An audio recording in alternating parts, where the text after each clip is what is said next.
Hi, I'm George Washington, the first president of the United States of America. So I think you should listen to what I have to say.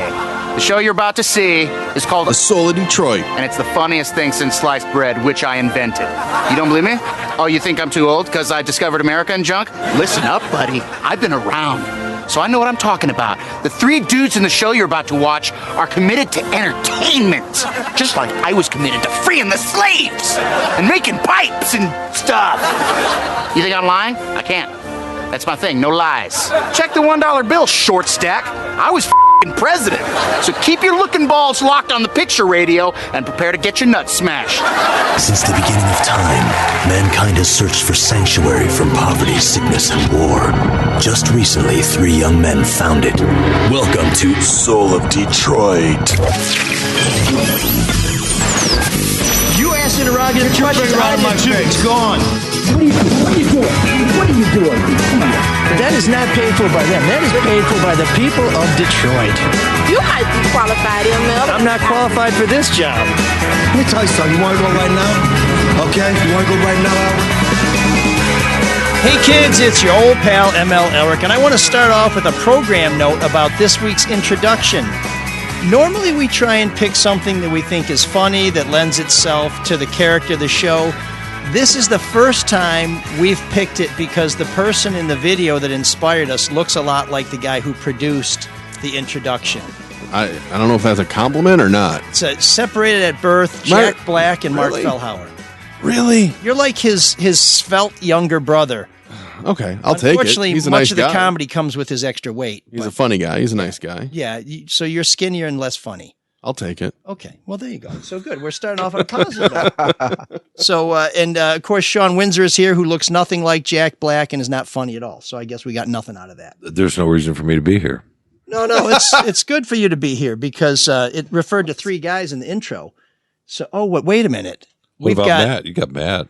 We have Darren too. Wow, nice Darren. intro that you picked. You have Joey? I don't know about Matt. Drew's Joe's probably upstairs watching something. I don't like people to think about Joe because he's more of a man than anybody on this crew. But we do have a third man who we should have brought in. We could have sacrificed somebody. That's our good friend and City Hall insider, Mr. Detroit Know-It-All, Darren Nichols, joins us after a hiatus. Darren, it's great to have you back on the show. Great to be back. And so Darren and I were talking a little bit about city council politics and city hall politics and Brenda Jones, the city council president, decided at the very last minute not to run for re-election. Like, what's going on there? We're kind of speculating. And I said, you know what, let's talk about that on the show this week. But Detroit politics being what they are, within the last 24 hours, now there are people who want to be on the ballot to get into Detroit City Hall who might get knocked off the ballot. So in less than 96 hours, the whole conversation has changed. So Darren is going to walk us through some of the playing field, how it may shake out, what that means, the return of Coleman Young, and maybe not just the return of Coleman Young to City Hall. Of course, it would be Coleman Young Jr., but in a very prominent and powerful The former Joel Loving position. Is that his? Joel Loving II, yes. Joel Loving II. Yes. Rechristened Coleman A. Young Jr. And so we're going to jump into that conversation. But first, I want to tell you a little bit about Roy O'Brien Ford.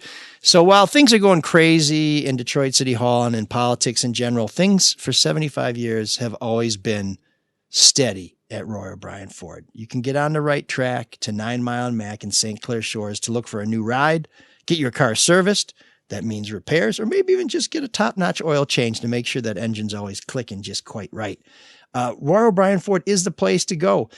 It's been there for, longer than me, not quite longer than my mom. And she bought did I just out her being 75? She's going to be mad at me. No, you did.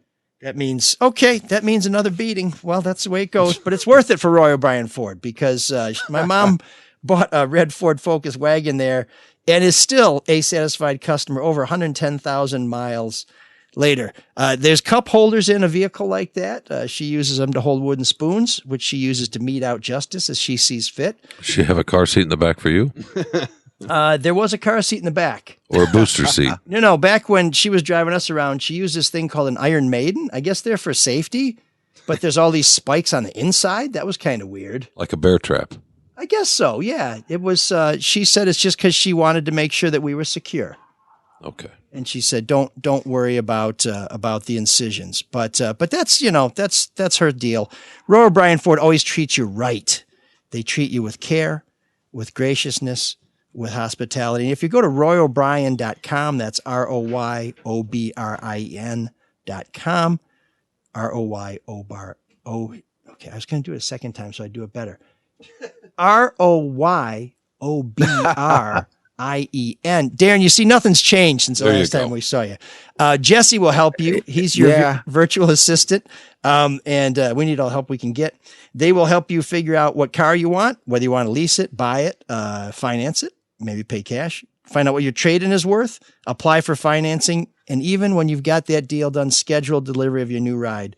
So go to royobrien.com. I won't even try and spell it again, but go to 888-566-5851 if you're more comfortable calling. That's 1-888-566-5851. Or if you want to find a link to their website, go to our website, which is mlsoulofdetroit.com, and we will connect you with Roy O'Brien, and they will get you on the road in style.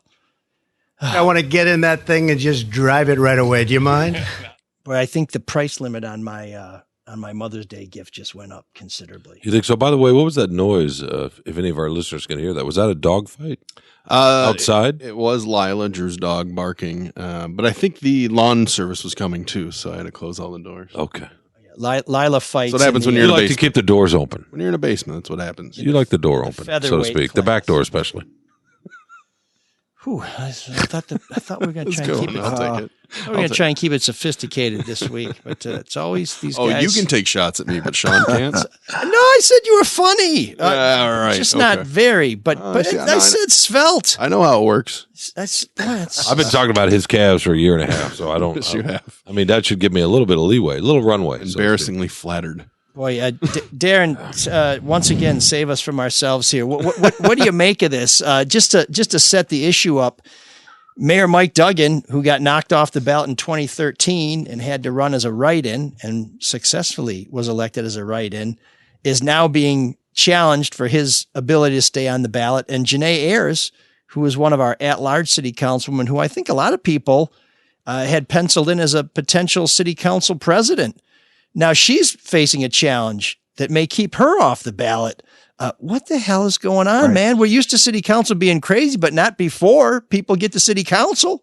Getting people off the ballot has been a recent trend, if you want to call it that, over the last 7-8 years now.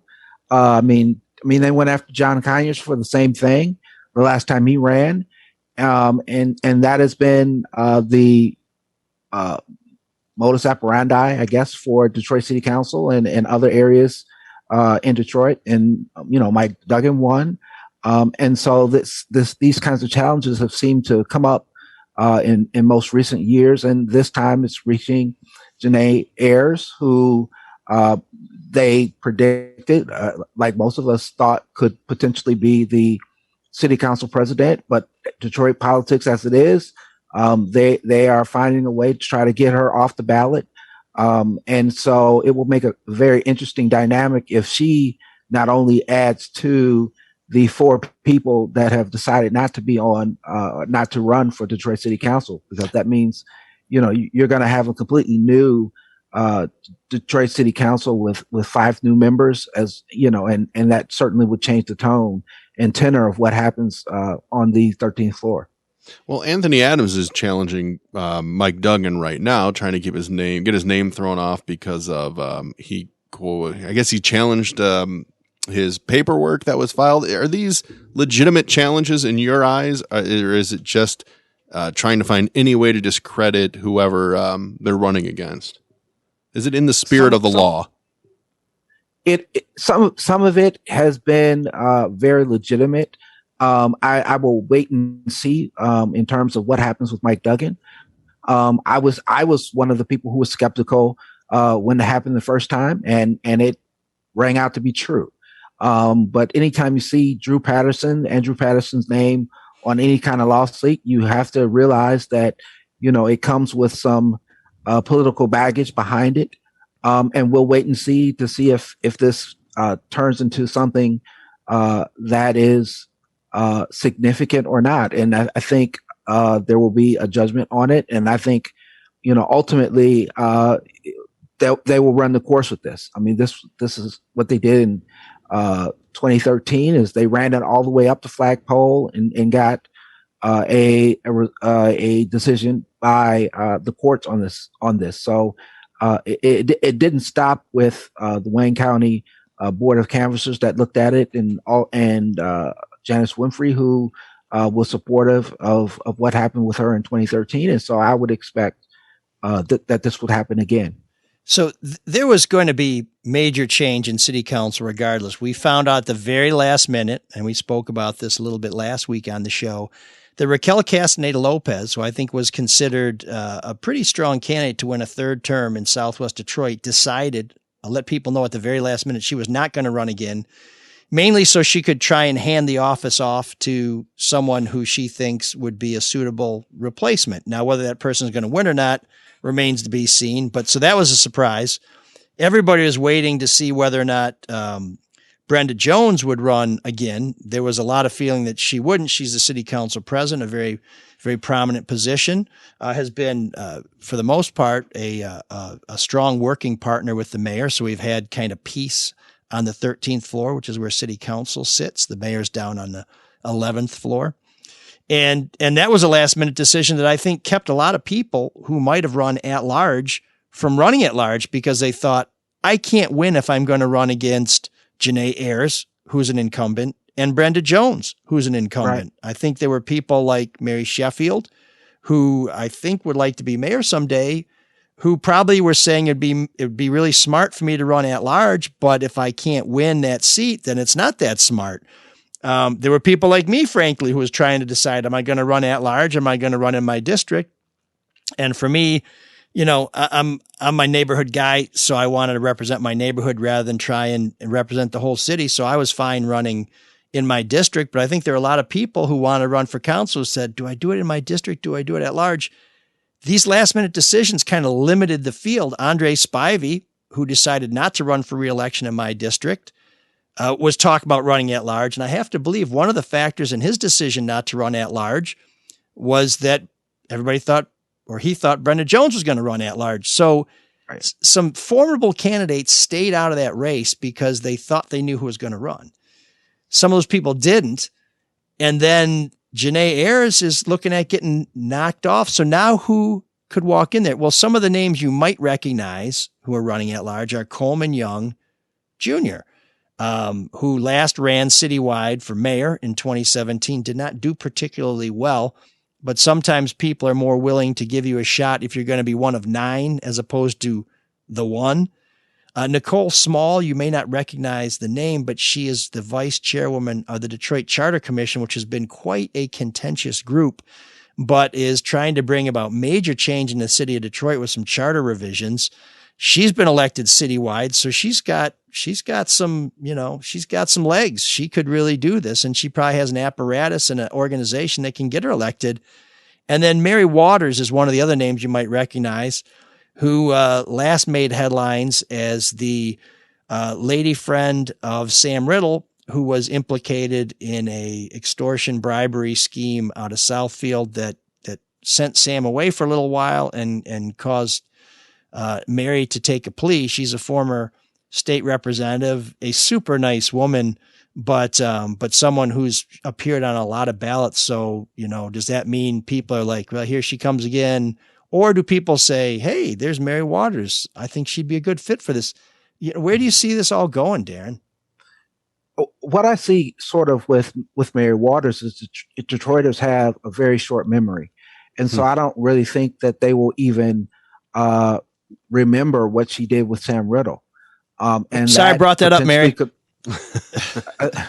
I think that potentially would work in her favor.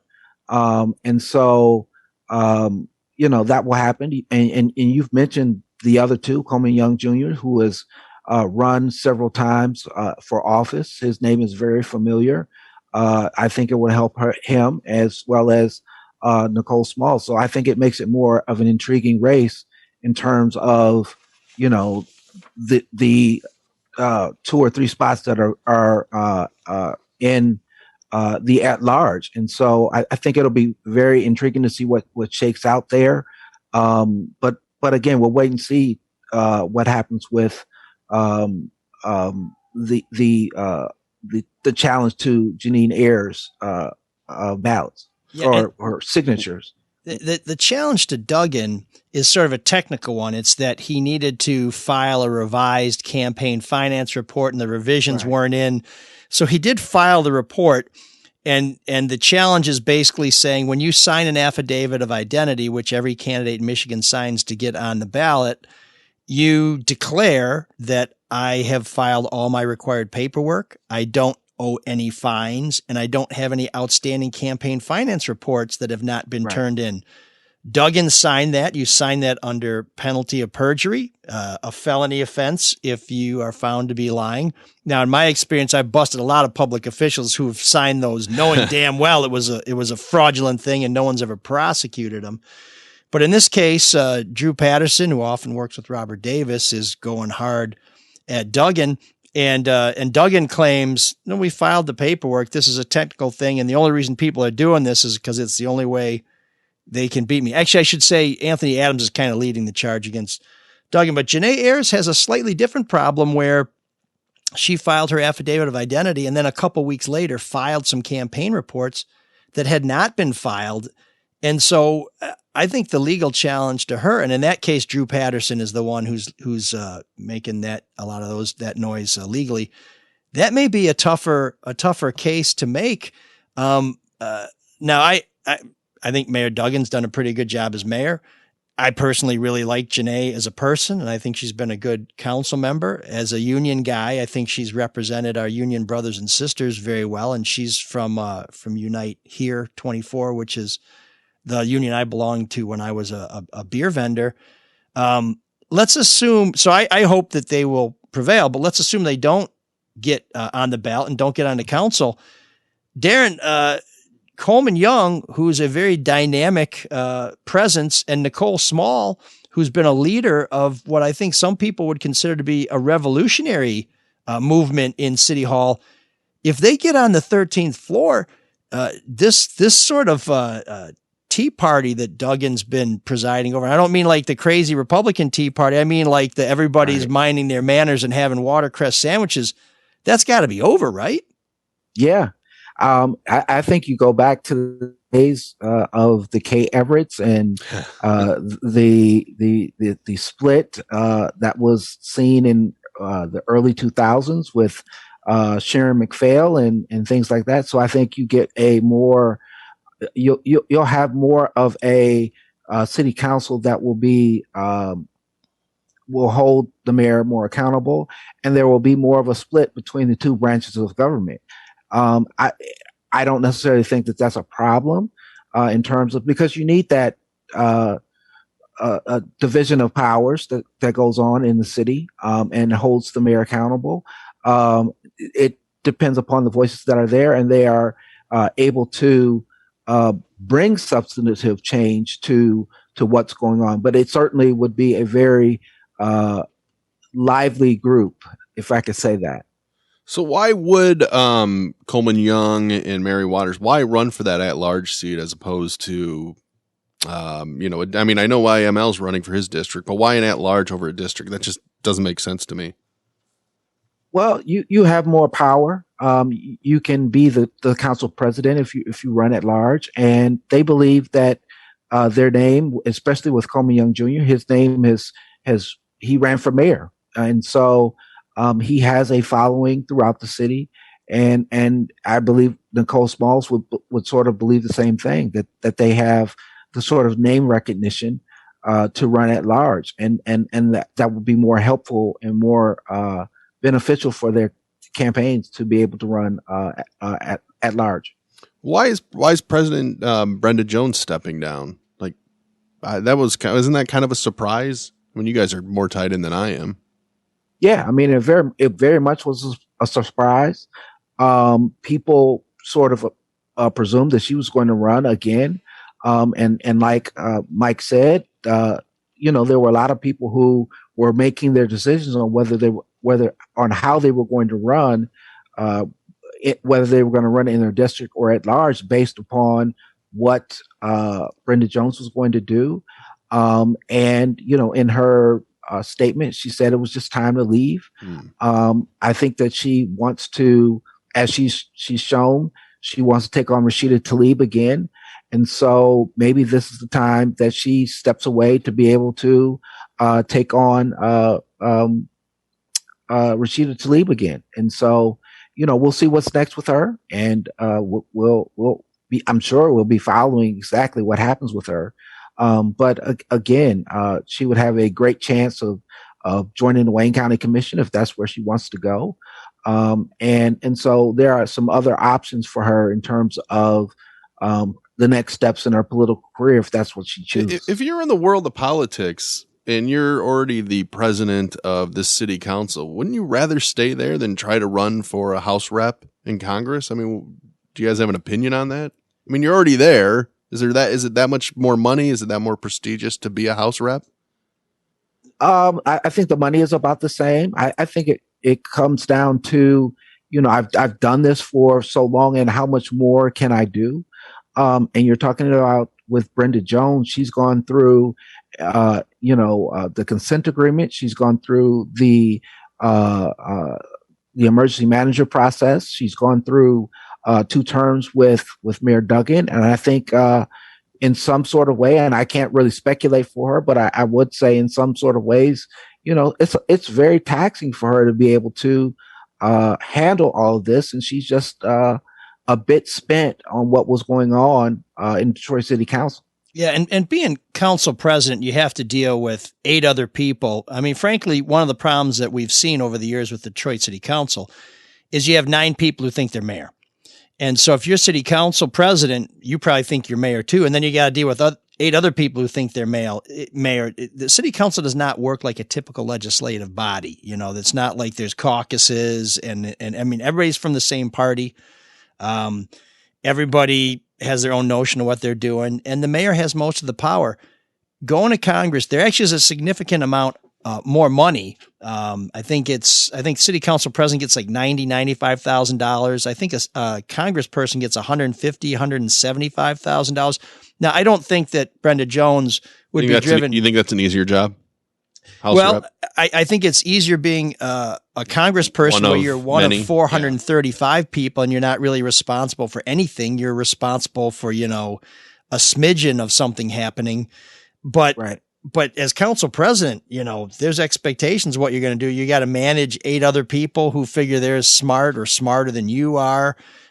People see you every day. They know whether things are happening. When you're in Washington, it's like, I don't know what's going on back there. I was trying to, we can't get the Republicans to help us out. That's why we can't do it. There's all these excuses you can use. And there is prestige, getting invited to the state of the city is not the same as getting invited to the state of the union. The president of the United States never calls the president of the Detroit City Council, or if it happens once every 20 years. But when you're a member of Congress, it may happen on a somewhat regular basis. There's some powerful caucuses. If you were Brenda Jones going to Washington, you'd probably be a very influential member of the Black Caucus, which is a very powerful cadre in Washington. And Nicholas points out on Facebook Live that you probably have better lifetime benefits too as a House rep. Yeah. Is it close? Probably. Yes, you do. Yeah, but there's travel. You're the right honorable so-and-so. People hold doors for you. You get a little lapel pin you can wear. I mean, it's big stuff. And in terms of whether she wants it or not, boy, remember how hard Brenda Jones fought to be our congresswoman for like 2 weeks? 2 weeks. Yeah, that's true. Yeah. So does she want it? Hell yeah, she wants it. The question is, does she want it enough to devote the next 2 years of her life to trying to take out an incumbent in Rashida Tlaib? And who knows, we may lose a congressional seat because of the census. Yeah. So where do they carve that seat out? Does Rashida Tlaib now have to fight against Brenda Lawrence? And does Brenda Lawrence and Rashida Tlaib have to fight against Brenda Jones? And maybe more of that district is in Detroit than, it's crazy. But I think the thing that probably is of most interest to people outside of Detroit as well as Detroiters is if city council becomes kind of a cauldron again, if we get back to those days when people used to refer to as clownsel or, just some of the most compelling television being produced locally, that has a chance of, at least in the eyes of the mayor and some other people, disrupting the progress. They feel that when council is a sideshow, that people don't want to invest in Detroit. They don't want to do business in Detroit. They don't want to move to Detroit. They don't want to loan money to Detroiters. That the way council conducts itself has ripple effects. And I'm just wondering, Darren, you and I have sat through some crazy shows. We've seen Kay Everett threaten Sharon McPhail. We've seen Monica Conyers make fun of Ken Cockrell. Ken Cockrell. Yeah, we've seen members of council indicted. We've seen members of council, wear tiaras to their birthday. I mean, it's been Saying quite old Christian soldiers. Oh yeah, I mean, we've seen it all. Yeah, before we let you go, what do you think the odds are that this next council, again, assuming Janae Ayers does not get in there, and maybe even if she does, because maybe she gets in there and Coleman Young gets in there. Coleman Young is not going to take a second chair to anybody, no matter what his position is. Is council about to become the most compelling hour or two of TV in Detroit television? I think that there's this real good possibility that could be true. And they have a bully pulpit where they can say what they want about particular issues. And we'll see. I think the days of, the council being the partners of Mayor Duggan, as he always tries to point out at every public meeting that he's in, that certainly would be gone. And so you've got a group of people who will definitely challenge the mayor on everything that he brings to the table. And I think that they will, try to bring some more legislation that will be more representative of the people. And it certainly would be a group that will be more challenging of Mayor Duggan and as well as the antics that Detroiters had been used to for at least two and a half decades. And so it certainly will be a very interesting group. And you'll get a whole different dynamic that we haven't had in the last 12 years or so. Well, I was surprised to see in your district, ML, one of the names pop up is Virgil Smith. And Virgil's been covered. He's gotten a lot of trouble. I think most people will remember he shot up the car with a gun after discovering he was discovered with another woman, right, by his girlfriend. It's a weird story, and he's had some other issues. Were you surprised to see that you're running against him in that district, or you're running for the same seat in that district? Well, on behalf of Judge Smith, let me point out that is Judge Smith. His son got into all that trouble. Oh, it was? Okay, yeah. I'm sorry. So that was Junior? No, actually, people think of them as senior and junior. The judge so confusing. Is Virgil C. Smith, who actually was elected from the other side of town for decades so now he's on the state legislature. He's been a judge for the last 10, 20 years. He now lives in my district.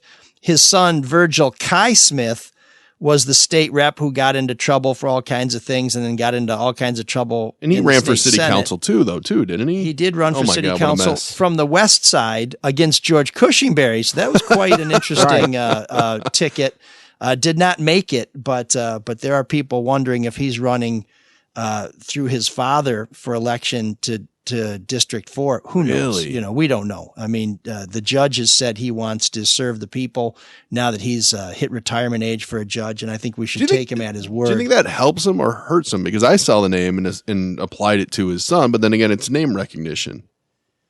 Well, I think being named Virgil Smith has never hurt you running for office in Detroit, because the judge had a pretty distinguished career in the legislature, and I think has done a pretty good job as a jurist. Darren says Detroiters have short memories. I guess we'll see. But of course, there's also the confusion of, at one time, people thought the son was the father, and now if people are thinking the father is the son, we'll see. And we're sitting here talking about city council, and will Janae Ayers stay on the ballot? Will Janae Ayers stay off the ballot? But let's talk for just a minute about Mayor Duggan. Assuming Mayor Duggan survives this, if he doesn't survive it, I guess we're looking at another write-in campaign. I don't know.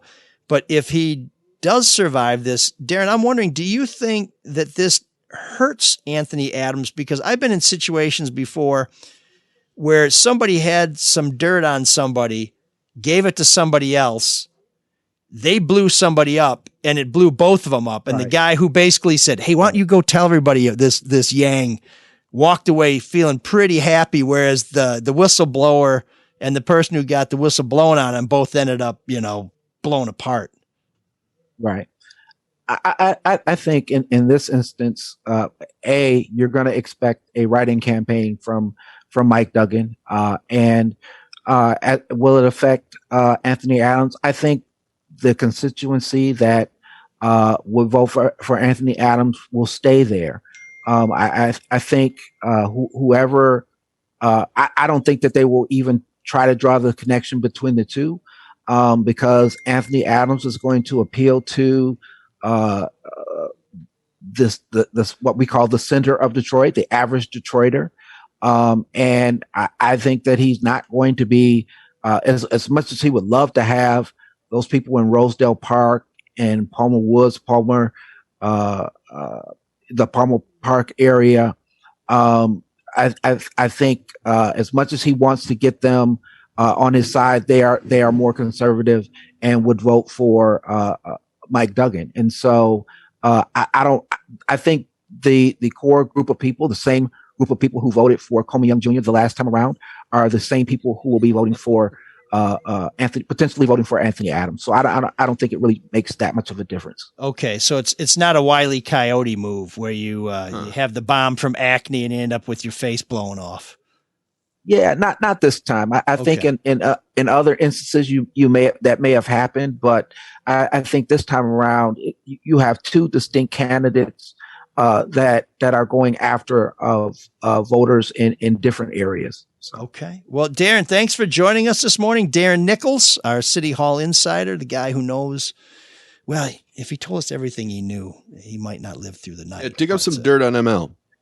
Well, hey, Darren, it's time to go. I think you give enough dirt on this podcast. The only dirt that I have is, Oh, hey, we're breaking up. Yes, that I'm breaking up. Yeah, there goes the connection. The beer party every year, I mean, that's about as dirty and grimy as it gets, the bad beer party every year. And so, if that's all I got on them, we'll be fine. Well, the good news is, Darren, you can bring the beer this time, right? All guests appearing on ML Solar Detroit receive a 12-pack of Altus Lager. Oh, he loves beer. Darren, you're a pro. You set us up like a champ for that, man. Thanks very much. That's what I do. And keep a lookout for Darren on social media. We're going to have his handles on our website, and you can look for his work in the Detroit Free Press. So, Darren, keep up the great work, and we'll be talking some more about this crazy, crazy season. Yeah, thanks, man. I appreciate that as usual. Good seeing you. Take care, Darren. And I do have to make one correction. Altus is not a bad beer. It's a great beer. It's a delicious beer. In fact, it's so good.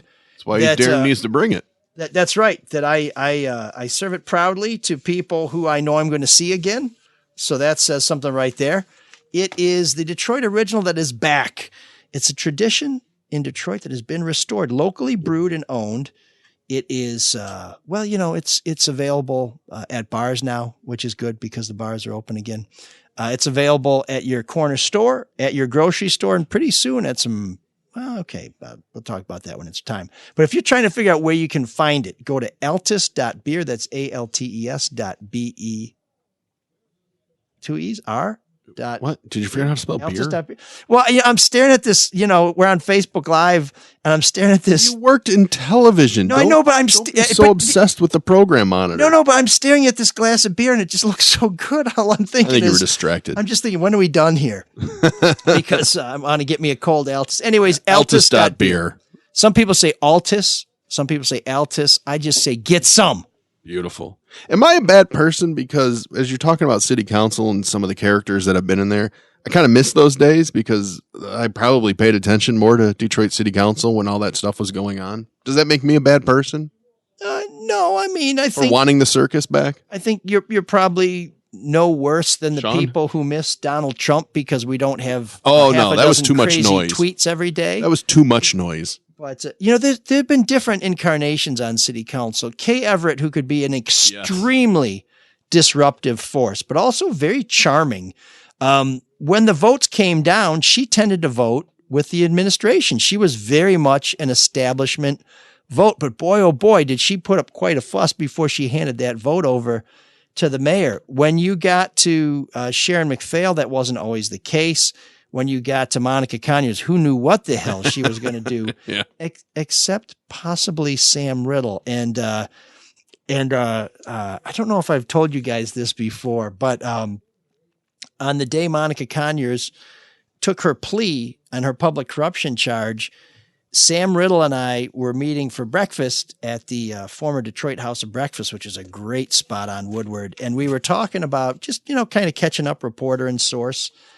And he mentioned that he needed to get to Saginaw, and we were talking, and I said, "Oh yeah." And he said, "Well, he was telling me about something." He said, "Well," I said, "Well, I'd like to know more about that." And he said, "Well, I've got some paperwork related to that." And I said, "Oh man, the sooner I could get that, the better." And he said, "Well, it's in Saginaw, and I can't get to Saginaw." I said, "Well, get in the car." I could.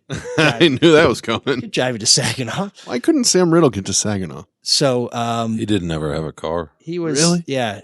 Sam kind of lived an itinerant life. Yeah, he lived out of his knapsack. He was.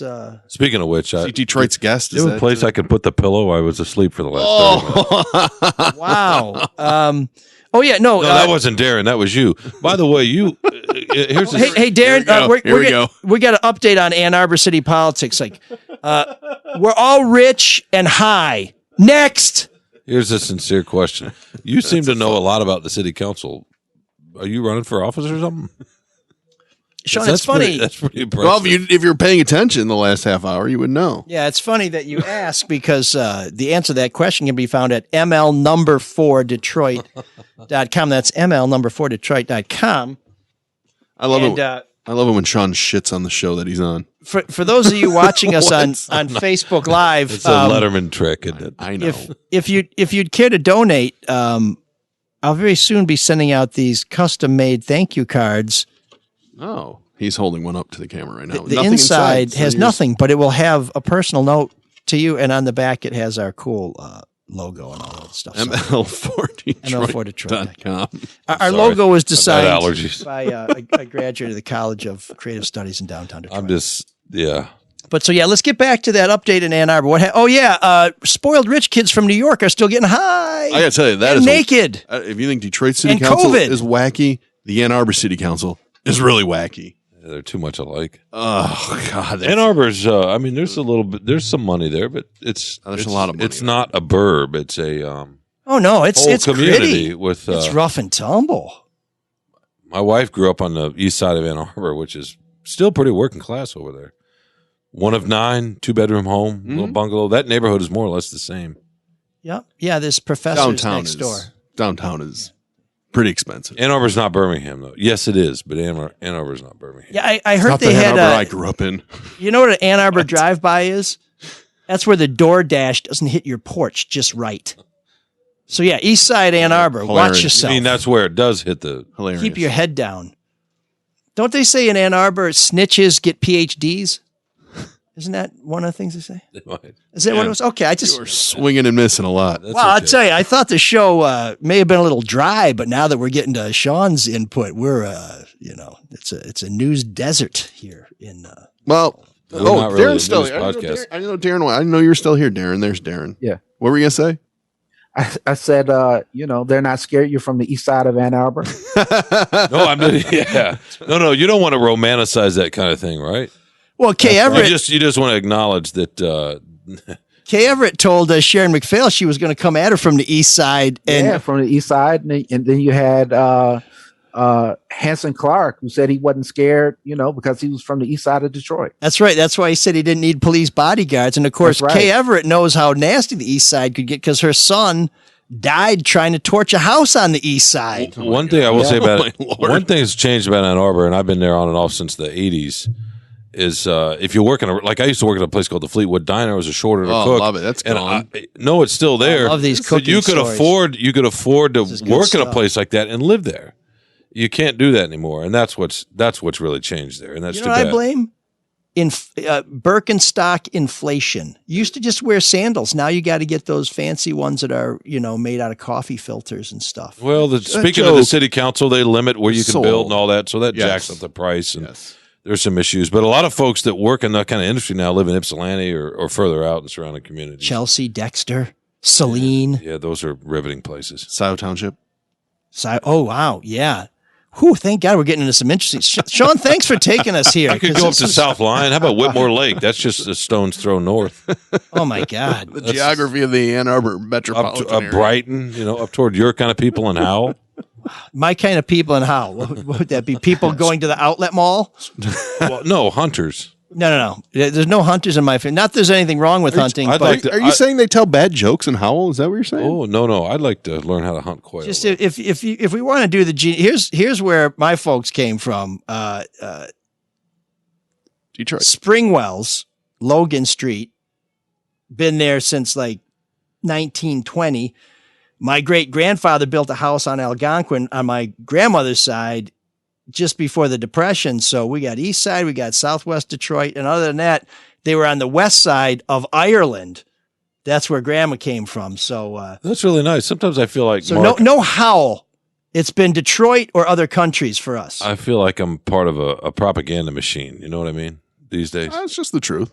Yeah, we're just trying to keep things factual. I know that you guys in sports media don't really worry about that. An hour-long ad now for that Akil His Badu Highness. is our rookie of the year, and now he's what? Where is he now? Is he? No, I'm happy to sit in and watch His Excellency.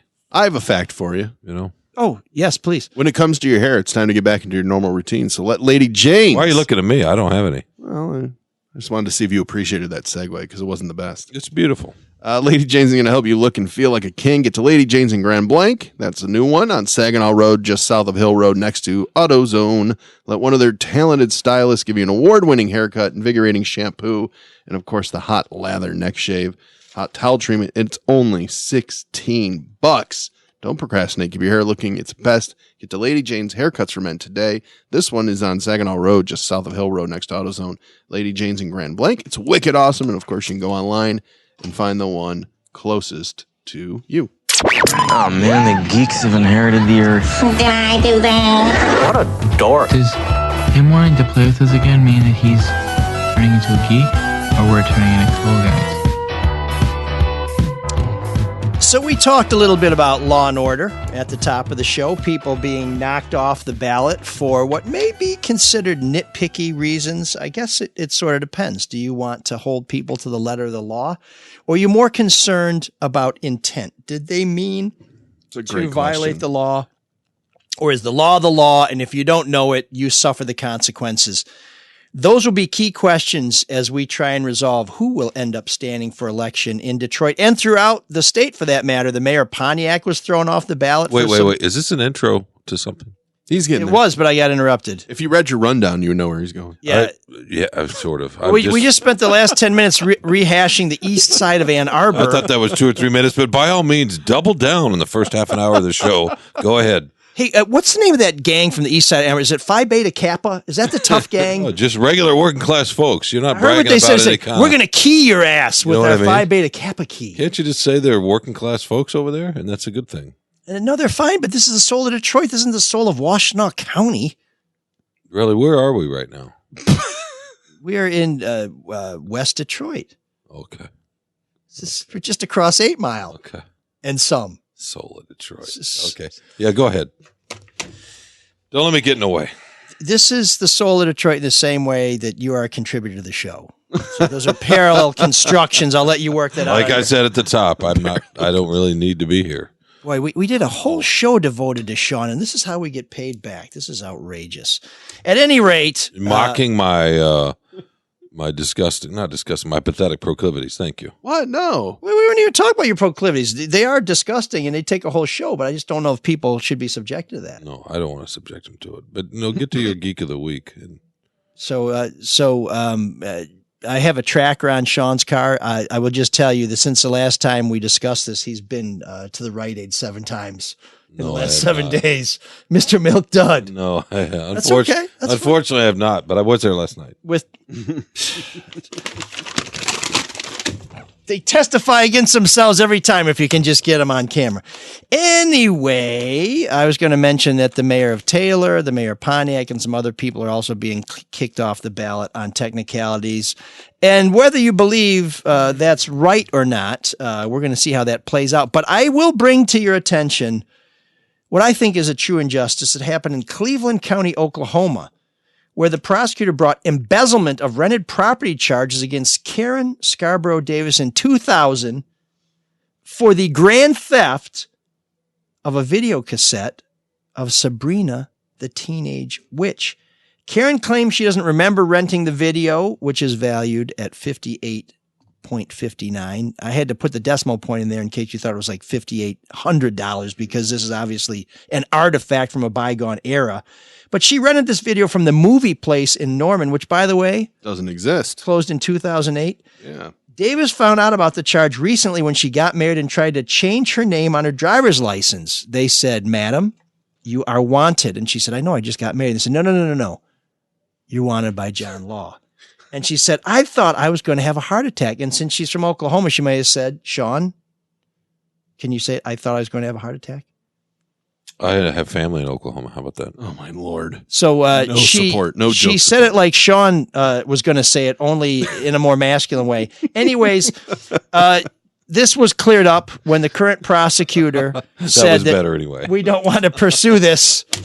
It's all about the pheromones. They let it drop. And anyways, the charge, like Sabrina the Teenage Witch, was dropped, just not as quickly or in this timely manner. So that totally derailed your whole Geek of the Week. Former prosecutor of Cleveland County, Oklahoma. Look how shaken he is. You, sir, are a Geek of the Week. And now on to something that Sean will really approve of.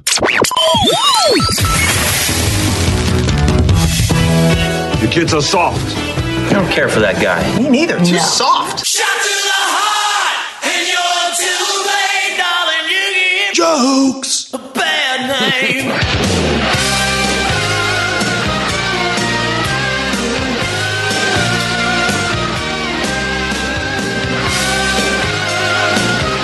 For those that can't see, Matt is currently air drumming and rocking out in his rig. And he looks like he's been to Lady Jane's because that is a very fetching do that he's sporting. His mullet's gone. It's it's a mullet. Yeah, it's more like a 40-60, which is still respectable. Before we get to our Geek of the Month, why don't we talk a little bit about a guy who not only is not geeky, but can save you money and help you retire like a king. What is that? Well, some people might say, what's like a king? A duke. And what's like a duke? A Luke. A Luke? See how seamless that was? Yeah, too bad I wasn't. It's enjoyable. It was like it was like Milk Duds on a dashboard. And it ML kind of flowed. It just meld out there. It was like a plastic bag over my head. Yeah, it's too bad it didn't have a hard candy shell. I thought you'd know that. Has soft history started yet? By the way, Mark, can I ask a quick question? What did I do? No, it's nothing you did. Have you noticed the Geek of the Week and the soft history when we have it or be kind of come in the same segment? Because you keep mocking him? Well, interrupting maybe. Because you keep interrupting him? If you cut him, does he not bleed? But I know you were talking about... If you ask him to tell a joke, do we not cry?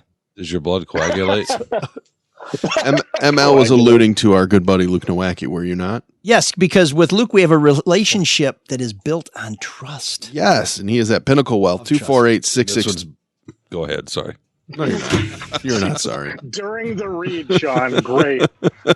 I'm just going to have some carrots and open some paper bags. 248-663-4748. He's going to give you rational financial advice, especially with what's going on right now in the world. What is it going to mean now? What's it going to mean 6 months from now for your 401k, your retirement, your 529 for your kids, college savings plan, stocks, bonds? What do you want to do? That's just too much to think about. He'll get you advice. He'll get you strategy. Luke Nowacki, Pinnacle Wealth, 248-663-4748. And if you call that number and have a conversation with Luke and meet with Luke and talk about your financial future, You could have just said it. there'll be one inescapable conclusion, and that's that he will make it all about you. Securities and investment advisory services offered through Royal Alliance Associates Inc. Member FINRA SIPC. Royal Alliance Associates Inc. is separately owned, and other entities and/or marketing names, products, or services referenced here are independent of Royal Alliance Associates Inc. Mark's got to be somewhere. We're in a rush today. I know, yeah. You want to read that again with some enthusiasm? What are you talking about? No, I didn't even get to Sweetheart, and you started to. Well, I didn't know you were going to go on for 50 seconds. I like to spend some time with Luke. You're eating into Matt's time. I haven't seen. I'm trying to run out the clock on Matt, but man, thank you. I hope it had not been so obvious. But no, I haven't seen Luke in a long time. Luke is a harbinger of good things. So he's a good dude. Yeah. So now let's go to the other side of the coin. Spending time with people too often that often portend doom. Professor Matt Jennings is back from sabbatical with some of the funniest jokes in his truck. So Matt, without further delay, let's see if we can bring this semester to a close. Yeah, what's happened in history? Okay, in history this week, in 1972, the first power plant fueled by garbage began operation in Pennsylvania.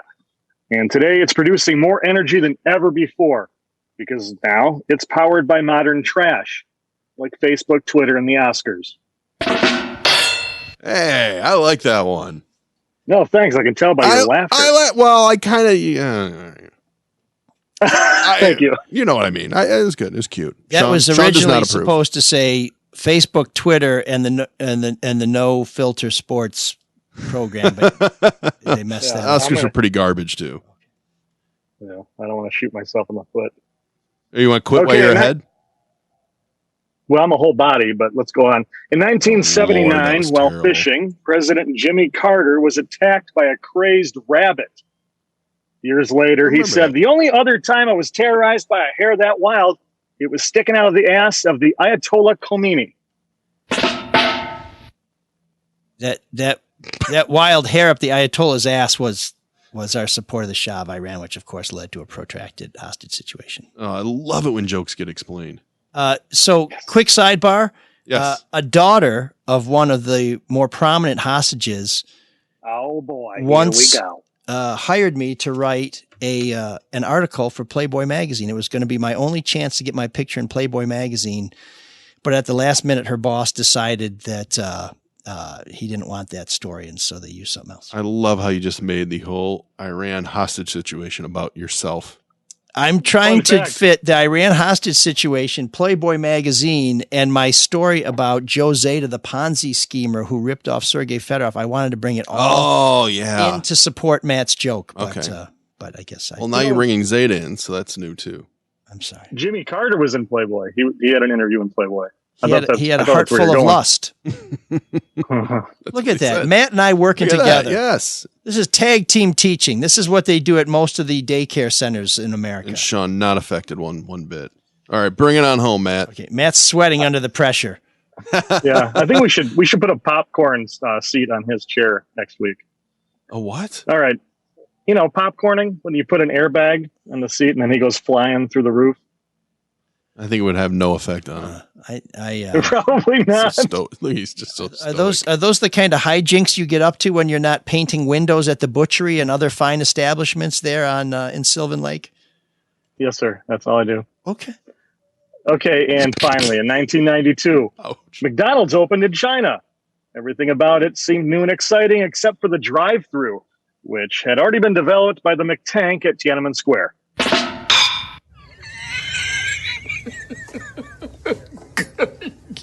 Good one. Everybody likes a good joke about the suppression of free speech and the smothering of democracy. Hear, hear.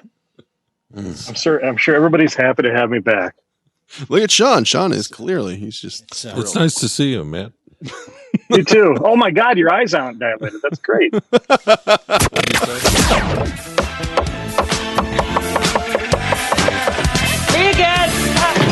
There's an all-night party in room 7609.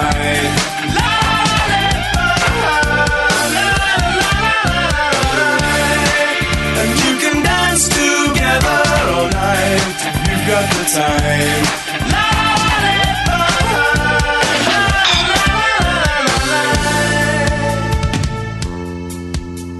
Ladies and gentlemen, I want to thank Professor Matt Jennings for rejoining the show. He has a bachelor's degree in giggles, a master's degree in mirth, and he is still working on that PhD in comedy. Mirth. We expect to have him back. Yeah, mirth is sort of like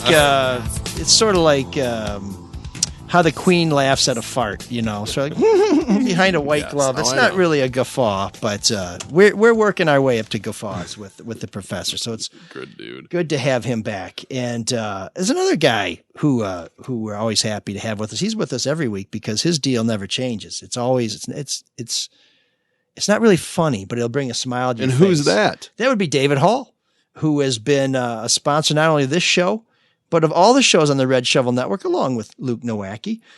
These guys at Hall Financial, my man Dave, Dan Morrison, as you can tell, we're very close. Dan Morrison, Jimmy, Little Jimmy. He does work for Dave. James Bentley, and a little fella there named William Alhock. These guys, they will get you good deals. They get you down into the 2% range. So if you've been paying 3 or 4 more percent, you need to call Hall Financial to see how a refi could say, or a refi, if you're one of the people who likes Altus beer, could save you money every month. Just click on their link on our website to get started, or call 248-308-5000. That's 248-308-5000. And make sure to tell them that ML sent you. They will save you money immediately on the refi because you save a couple payments, and then those lower rates will save you money every month. Hall Financial, call and start saving now. And ML S146-7435. So this week, room 7609, we have kind of a close call. It's a group called The Call, suggested by listener Craig, who says they never got that many hits. But this is one that should have been a hit. It's called Who's the Man?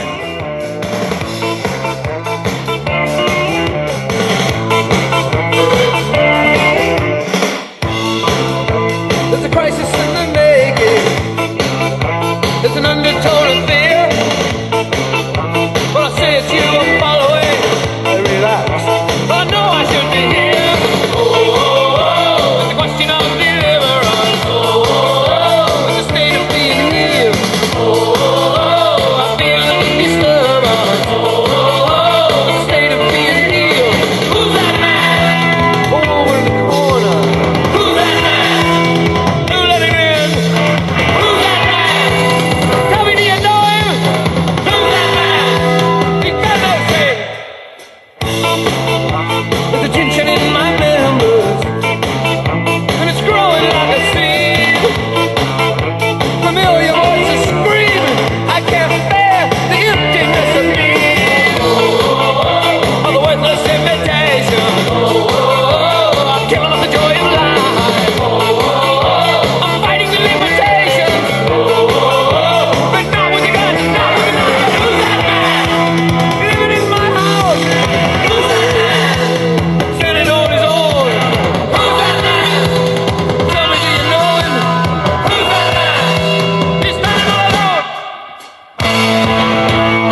So that's it. Craig wrote to us and said, hey, do you guys remember The Call? I heard them on First Wave today. Totally forgot about these guys. Kind of like The Outfield, but I think they were pretty much a one-hit wonder. That sounds like ska. I've never heard of that band. Yeah, so I think you'll remember The Call because if you were into MTV in the early days, a staple was The Walls Come Down. That was wait, is that "And the Walls Come Tumbling"? No, that's a different one. That's in that. This is the one where it says, there were no Reds, there were no Yanks, just corporate criminals playing with tanks. Ooh, it was that's a very heavy. Good memory. Yeah, it was a really cool tune, and it was for most of us the only time we heard The Call. Now they did have a little more game in The Outfield, who are kind of a weird group on their own. I tend to think that The Call sound like they're a UK band, maybe even a wee bit Scottish. But the Outfield, who basically kind of made themselves out to be baseball freaks. In fact, when they were first formed, they started out as the Baseball Boys.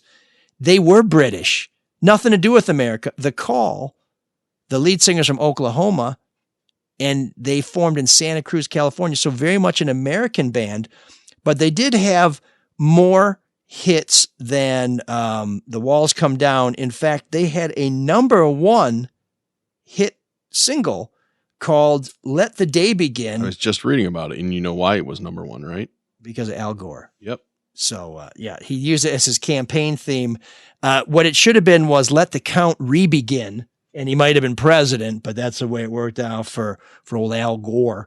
That makes me wonder, did he actually like this band, or did somebody say, oh, use this song? Well, if you listen to Let the Day Begin. He's not the hippest guy, especially when it comes to music. Well, and of course, Tipper's probably don't get anything too edgy, Albert. Clean. But Let the Day Begin is not this inspiring, energetic anthem. I mean, it's a nice song. It has a positive message, but I mean, I guess that's one of the reasons why Al Gore probably didn't win is because he was kind of a not very exciting dude. I mean, we all remember 100%. how he tried to make fun of himself by doing his Macarena where he didn't move his arms. And it was funny the first 17 times. And after the while, it's like, find another way to be self-deprecating, Al. Anyways, Al's done. The Call had The Walls Came Down, hit number 17. So that's a pretty good song and a pretty good chart number.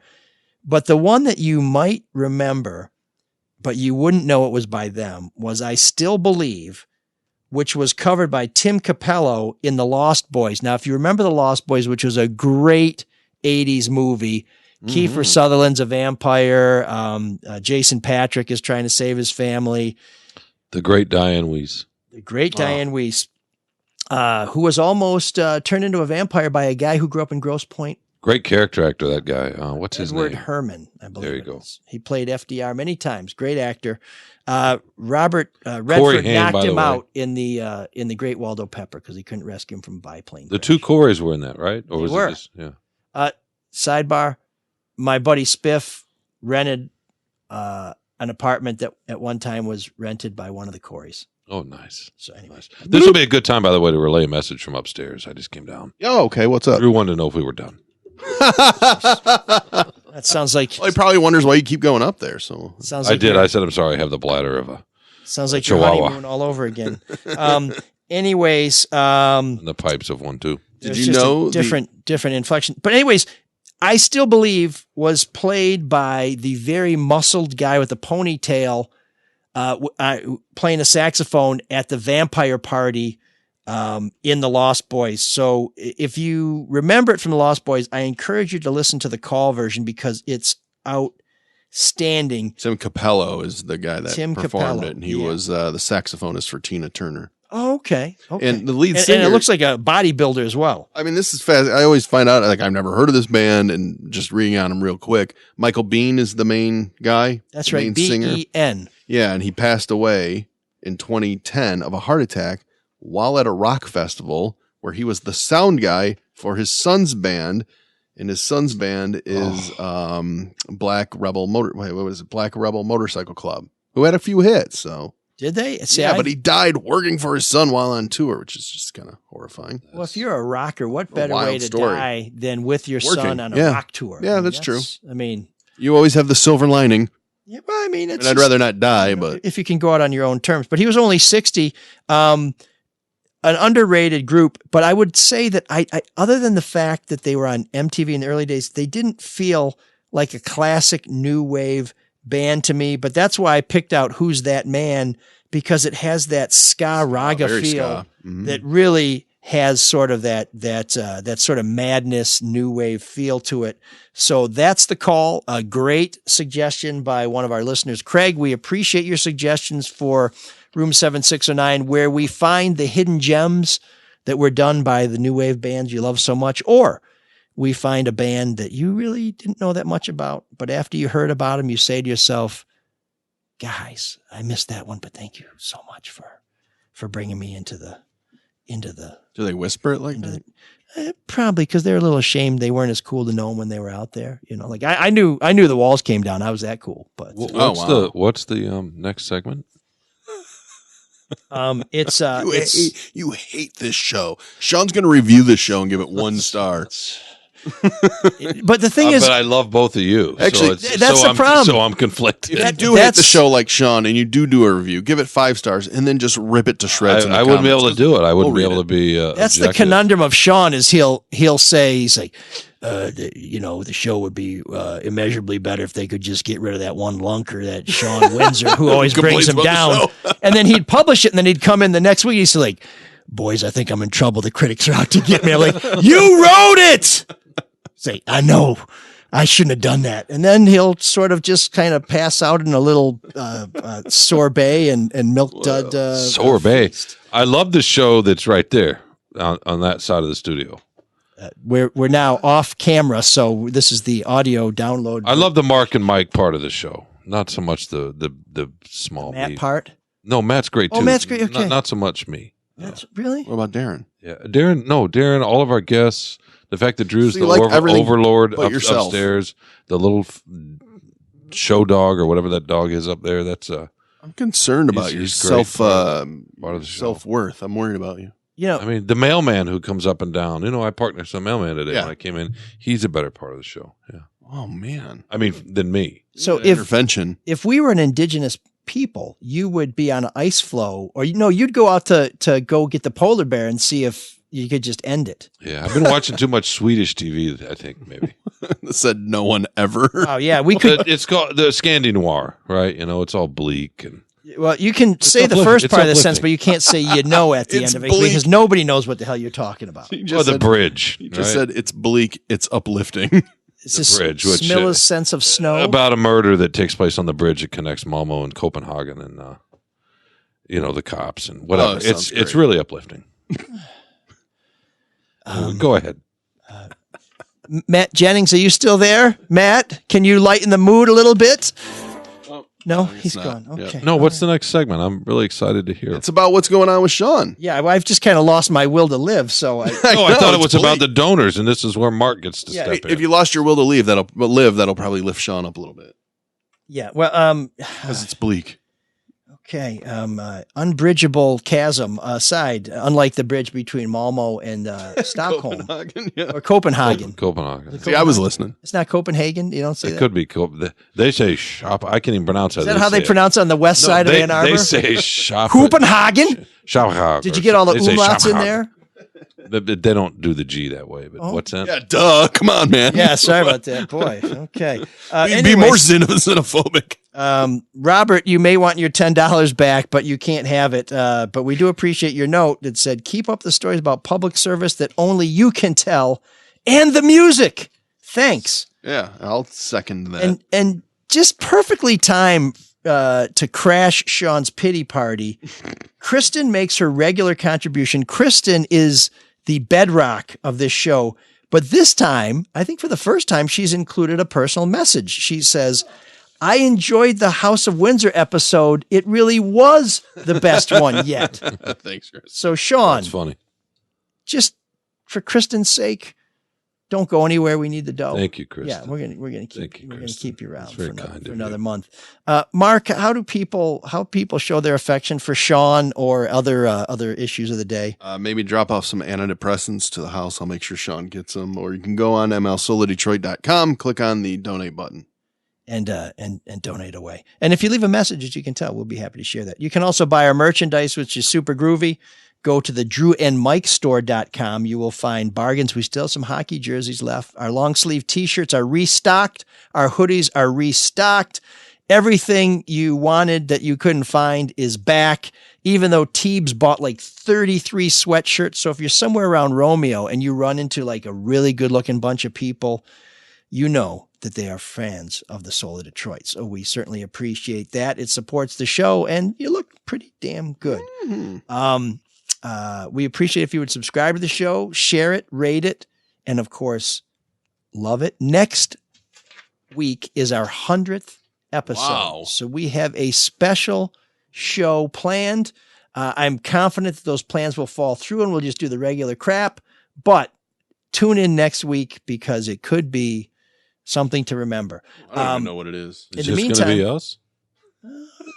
Well, maybe it's just Sean's maybe gonna do me and Mark. I don't know. Maybe we're going to give you ecstasy for the whole show to see what happens. What? Well, no, that's got an upper in it. LSD's fine.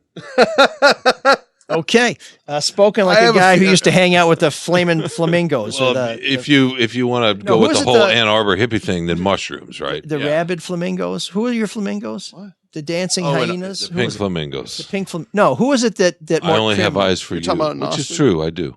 Yeah, no. Sean was impressed that Mort Krim knew one of the bands that Sean used to roadie for. Oh, I was never a roadie for him. He was a short order cook and eating milk duds. Arrogant pricks. Okay, well there goes that plug. Anyway, the laugh. No, they weren't. They were really talented in the Laughing Hyenas. The Laughing Hyenas. Okay, who now may have just a small tear rolling down their furry cheek. Oh, they were good. Michelle writes, referring to my long story well told about my experience with the prosecutor who was leading the investigation into the Manoogian Mansion rumor and other alleged misdeeds of Kwame Kilpatrick. Great story today about the childhood experience with the cop, his son's Kwame party, writing his obituary, and thank you note from the dad. It was a good story. So you got to get deep into last week's episode for that, but check it out. It's a dilly. And not like that stupid Budweiser commercial. Kelly decrees with no context. Hey, ML, Sean's a butt. Here's a great song. A butt? Bronsky beat, Small Town Boy. Thanks. So we may have an early choice for next week's Group 7, 6, or 9 and Geek of the Week. I feel like an 8-year-old wrote that. You're a butt. I didn't even get ass. I know. You're just a butt. Jerk. Hey, maybe next week you'll elevate to ass. I'm sorry, Kelly. I probably am. But I'm with you on the song. I probably am. That's a fabulous song. But we would never play that here because people actually enjoyed it. What are you talking about? Bronsky Beat is Jimmy Somerville, who we played with the Communards. We have played. No, but we wouldn't play Small Town Boy. Yes, we would. We would? It was kind of too many people enjoyed that. No, why would we play that? So I'll just let you in on a raging debate that I have every week. Should I play Big in Japan by Alphaville, or do too many people know it? I don't know. Does it not qualify? I don't know it. Okay, we're gonna. No, do you want to keep it as it's a fun little trivia, segment, and that's great, or you want to, You didn't like Who's That Man? I did, but that's more than trivia. Do you want to have people? I'd rather you play Triumph and sing. It's music and a story. Fight the good fight, sort of man. like dinner and a movie. I fight the good fight every day. Every day. That's right. Now I'm trying to think. Still my favorite moment. I'm trying to think of some Triumph lyrics I can do in falsetto, but I'm drawing a blank. I think it's COVID. Or do some April Wine. Oh, you did it. You better. You bet. Oh, no April Wine. Kevin tweets. Here's this creepy Sean Windsor subculture bleeding through again. Man of the people. Right after Kelly, who actually may have been commenting for the Charlotte and Dad podcast with her Sean's a butt, kicks in and says, I was blown away to hear a malt duck reference, which Sean made in our last show. I found it in a store a few years again and became obsessed. Reminds me of Zima with grape juice. My favorite 90s beverage. Ha ha! This is from my Instagram, National Front Disco, hashtag malt duck. Hashtag ML Detroiting for office. Any constituent needs or issues frequently coming up on the campaign trail that have surprised you or might surprise listeners? I wonder if residents complain about litter and trash. All that is my top complaint about the city. Best of luck. So we go from malt. That was all about. That was the same. This is the kind of disjointed thinking that Sean fans we're to expect. Kelly was much more on point. I'm a butt, and I'm sorry, Kelly. I'll try not to be so much of a butt, but you got nothing for Kevin, who's showing you love. No, thank you, Kevin. I haven't had a malt duck in a long time, but I'm glad you're still, or maybe you enjoyed yours 20 years ago, and I enjoyed mine 35 years ago. He found it in a store a few years ago. Kevin, if you would follow up with us and let us know where we can get some malt duck, I would like to do a tasting party here, if only so that it numbs the pain of having to be a part of this for 60 to 90 minutes a week. Or 120 when you're here. No, it was 119 until you said that. No voicemails, Mark? There's not a voicemail, but a text did come through on there, and it said, thank God ML is incorrect, which I could just stop there. But it would eat him alive to not know the rest of it. ML is incorrect in saying that our state's number one tourist attraction is the Detroit Zoo.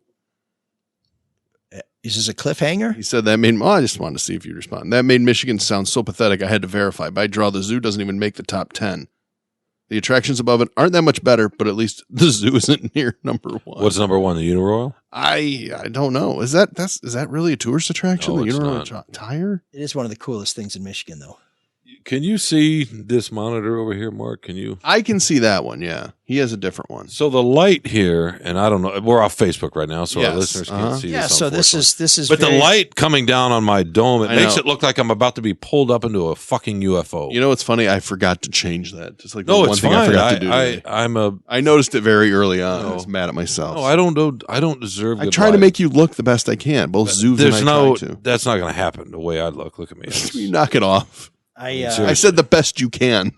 Look, my chin's touching my belly button. I mean, come on. There's not much you can do to fix that. I know it all too well.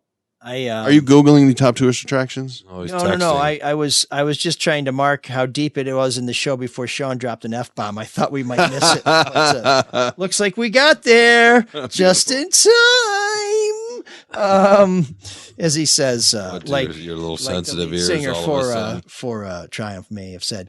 I gotta say, but regarding this guy's text, I'm kind of surprised the zoo isn't in the top 10. What is more of a tourist attraction? The zoo claims to be I don't know, the dunes. number one How about tourist the dunes? attraction in the state of Michigan. Yeah, I guess I'm not thinking outside of this metropolitan Yeah, area. there's some Traverse City in general, the dunes up there. Yeah, the lower west side, like Saugatuck. The advantage the zoo has is they have a turnstile. They know exactly how many people go into the zoo. What about Zenders? Everybody comes for a chicken dinner. Yeah, but they're not clicking you in and saying chicken. Yeah, they are. They know how many sales they make. Yeah, sure they do. They might, but some people go in there. Big man's a hungry man, has a bunch of chickens. Does he count for 3 visitors, or is that just one? What about Belle Isle? No, probably not. Well, they should be able to count you when you come in, but nobody's in those booths. I mean, do they count like Comerica Park and LCA? Do those count as tourist attractions? Well, I guarantee you more people go to the zoo than Comerica Park. But yeah, when Tiger Stadium had a 54,000 capacity in 1984, 80 games at 50,000, that's 4 million or so, right? I'm just saying, I think baseball people used to want to come see Tiger Stadium. Yes. I don't know that they want to come see Comerica Park. Maybe they want to come see Detroit. Yeah. Wow. Yeah. Okay. Well, I see we're off. By the way, it's if you guys have been over there, we never talk about where Tiger Stadium used to be. Yes. It's kind of nice. They have an artificial turf field. Oh, whatever. It's we went to a DCFC game there. ML and I did. That's right. It's beautiful. Yeah. Love it. Love the setup now. Detroit had it. Yeah. Better than that dump that was there. I'm glad they tore it down. Oh. Heresy, but it is. I just wish they had grass. That's my only beef. But I understand. Dan Shine, former Free Presser, he got really mad at me because I wrote a piece saying, "What's the big deal?" It's not a good stadium. I'm sorry, it wasn't.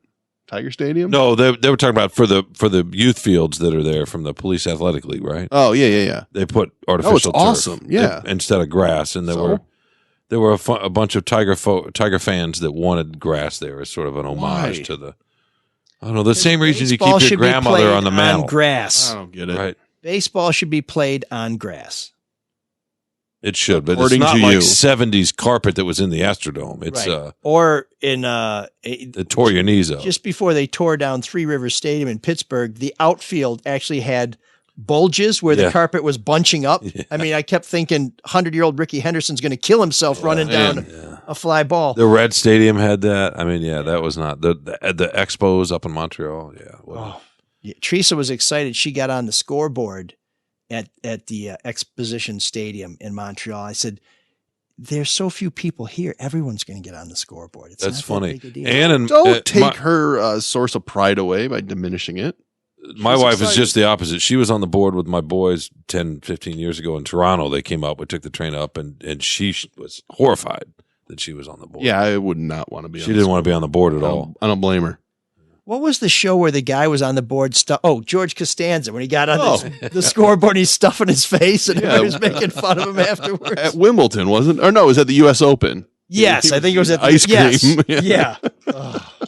When Kramer was a ball boy, God, we're dating ourselves. Oh, that show holds up. Shows in the 90s. That show holds up. Well, now we're going to get a download. Still from new for Nazareth. ML. So yeah, That's true. Compared I've been to watching his- The Crown. I'm up to What? season 4. That's because The Crown is about something that's old. Oh. I don't know who loves old stuff more, you or Tom Mazaway. I will tell you, The Crown, every time I watch The Crown, every show has the same theme. It sucks to be in the English royal family. I guarantee you there's some coal miners in Wales who would trade places with them in a heartbeat.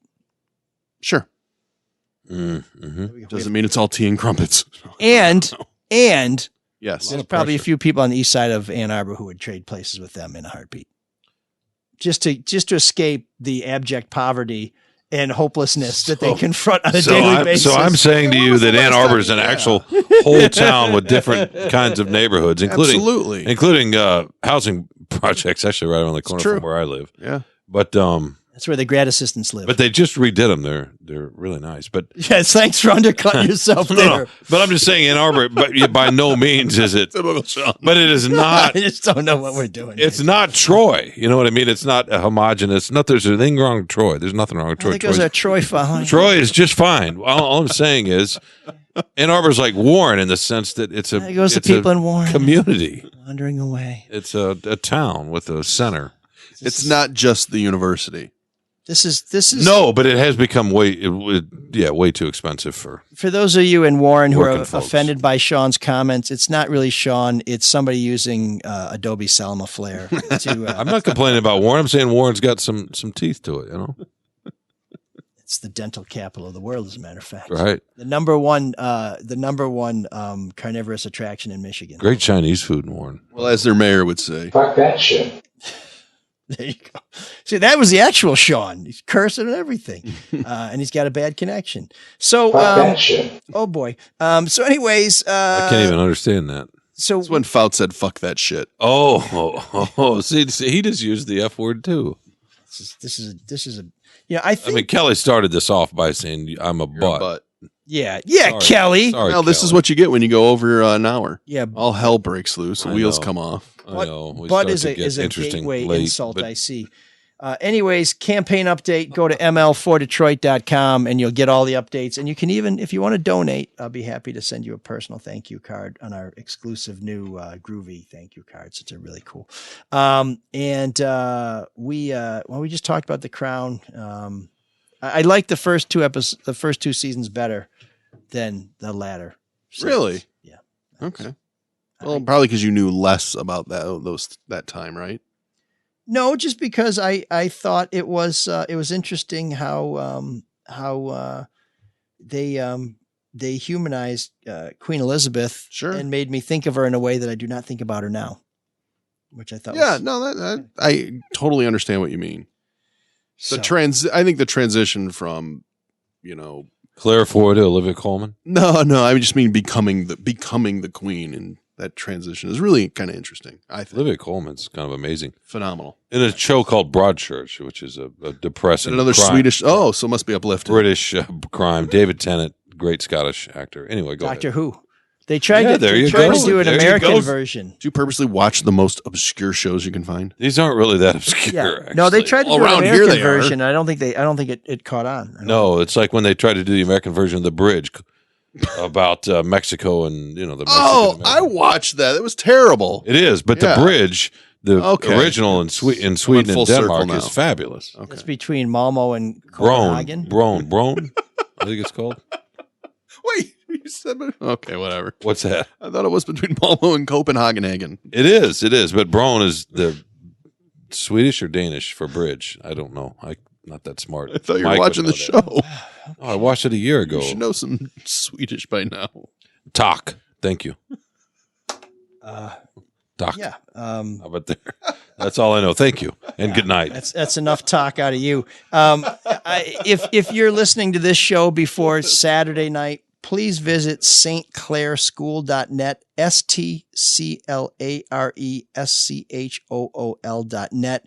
We have our online auction, which is the #1 fundraiser of the year for St. Clair Montefalco Catholic School, which is a parochial school just across the line from Detroit and Grosse Pointe Park, where a lot of Detroit kids go to get a great education and to get their lives on track for tremendous success. Nice. One of the items you can bid on, and it may not be until Saturday night when I'll be emceeing the live auction, is Drew Lane and Matt Riley's Champions Club tickets at Comerica Park. Very cool. And Matt has also donated some premium seats to U of M versus Western Michigan University. So if you want to get are those up in the club? The Jack Roth Stadium Club? Roth Those Stadium seats are Club. right behind me, so you can sit right behind me. So you'll Is see that a Mark bonus? I don't Fellhauer. know. You can throw milk duds at the back of his head when the Broncos pull an upset. You'll see me in a against- different light. I don't know if you want to. Is that where we watched the soccer game?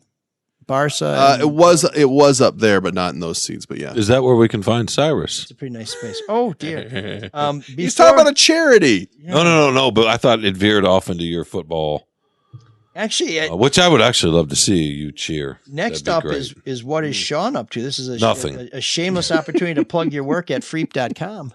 Nothing. The draft, the NFL draft. NFL Do you like writing about the draft? It's fine. People like I hate the people lead up. like thinking about the future. Hope. I hate the lead up to Gives the draft. people hope. I did like your column on the Florida tight end wide receiver Kyle Pitts. Very good column. Oh, thank you. What's up next? The draft. Oh, just in general? Okay. Yeah, no, but A little writes open-ended. several columns about the draft. Yeah. Who are they going to pick? Are they going to trade down? Is it going to change the lines? Doesn't forever? matter. Doesn't matter because No. it's going to happen, and then whatever they pick, we have. Yeah, there we go. Oh, I like that. That's why I hate mock drafts. NFL existentialism. I hate all of it. Doesn't Very matter. fatalistic. I mean, we'll watch the draft, and what happens, happens. Yeah. Are you upset that you've gone through the Marvel canon? Is that what's going on? What? What do you mean? That I'm done watching all the movies? So you. Yeah, but now I have. Because you seem amped up today. Am I? No. Maybe It was- that's maybe it was just maybe your presence does that. Yeah, I know. I'm sorry.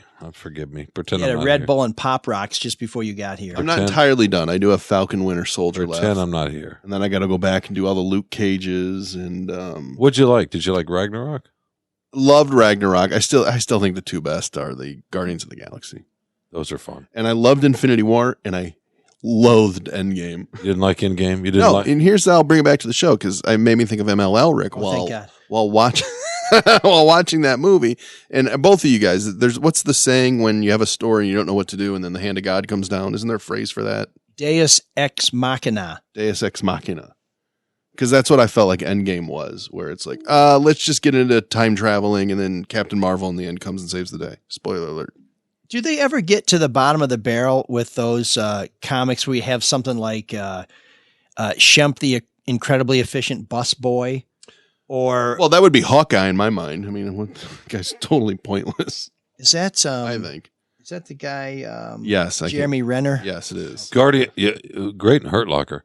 Guardian and the Bourne. He Terrible did, in Bourne. I loved him in Bourne. Actually, I actually didn't see it. I just like Matt Guardians 1 or 2. Damon. A lot of people confuse me with Matt Damon because we've both been to Boston. I think the And first. we I like- think it's and we more. like It's apples. more the six packs that you both carry. We like apples. I like the first one better. But those two are by far, I think, the best. Then Ragnarok, then probably Infinity War. Is Ragnarok Did you the one cry with in the the Muppets? second one? With the Muppets. No, it's Fraggle Rock. Oh, okay. When Michael, Ragnarok's a butt. It's, you know what's interesting though, ML? Did you cry? He doesn't seem so interested in Cyrus anymore. Well, I just want to know what Sean's up to. No. I'm ready for Cyrus. I'm not up to anything. Okay, well, just the draft.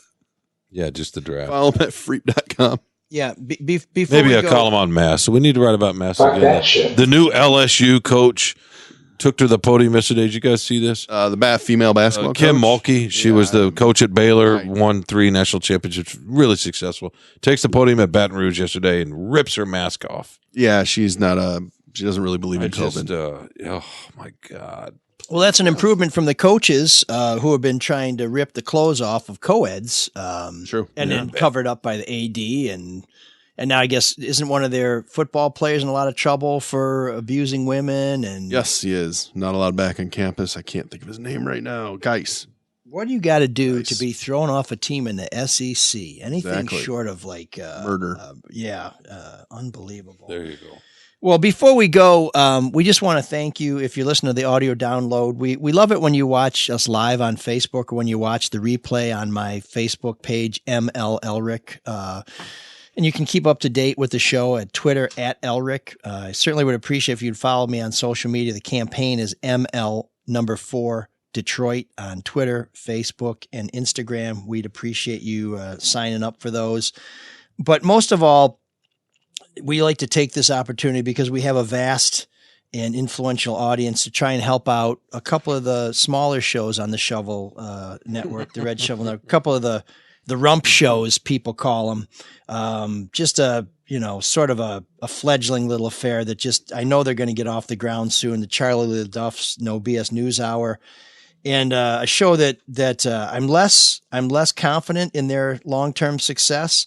So if we could just all, wrap our arms around them and give them a download, just this little endeavor called the Drew and Mike Podcast. I think if we could lift them Are you up, trying to drag this out? that would be great. So just if our mighty following could somehow find some time to bring them into their heart, we'd appreciate that. Fuck that shit. Oh, geez. And I guess we've waited just 1 second too long to ask Cyrus to take us out. Can you dig that? Can you dig it? Can you dig it? Come along with us.